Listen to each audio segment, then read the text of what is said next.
Hello everyone, তো আজ অনেক দিন বাদে আমরা ঘুরতে বেরিয়েছি। তো এই ঘুরতে বেরিয়েছি বলারটাই শুধু, আদেও আমাদের ঘোরাটা হয়নি। গাইস কি বলবো, এদিকে দেখো আমরা কিন্তু কি সুন্দর বেরিয়ে পড়েছি ঘুরতে, কিন্তু এই যে আর্ধেক রাস্তা যেতে না যেতে পুরো বৃষ্টি। মানে কি বলবো, এখানে এই জন্য মানে দাঁড়িয়ে পড়েছি যে বৃষ্টিটা হচ্ছে বলে, কিন্তু দেখতে দেখতে হাওয়া বৃষ্টি পাথর পড়া একবারে স্টার্ট হয়ে গেল। মানে কি বলবো, এত বাজে একটা দিনে আমরা ঘুরতে বেরিয়েছি।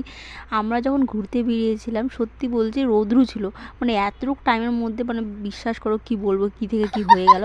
আর আমারও হাসি পাচ্ছে, ভীষণ হাসি পাচ্ছে আমার। এদিকে দেখো সাইডে একটা বাড়ি ছিল, এই বাড়িতে আমরা ঢুকে পড়েছি। মানে এত বৃষ্টি পড়ছিল, মানে ঝড় বলতে গেলে ঝড় পড়ছে, মানে হাওয়া হচ্ছে, পাথর পড়ছে, এদিকে মানে বৃষ্টি, মানে কি বলবো নাজেহাল। তো এখানে আমরা এদের বাড়িতে তো গরু বাছুর ছিল, কিছু করার নেই, এখানেই আমরা আছি আপাতত। আর ওদিকে দেখো সবার অবস্থা, মানে সবার মুড অফ হয়ে গেছে। মানে আমরা আজ অনেক দিন পরে ঘুরতে বেরিয়েছিলাম, আর ভাবতে পারিনি যে এমনটা হয়ে যাবে। কিছু করার নেই, সব ভগবানের ইচ্ছে।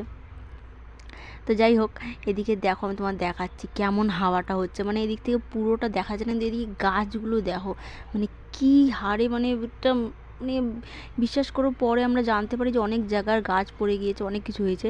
তো যাই হোক, এদিকে দেখো আমরা কিন্তু বৃষ্টি কমেছে, তারপর আমরা রোডে বেরিয়েছি, যেই জায়গাটায় যাওয়ার ছিল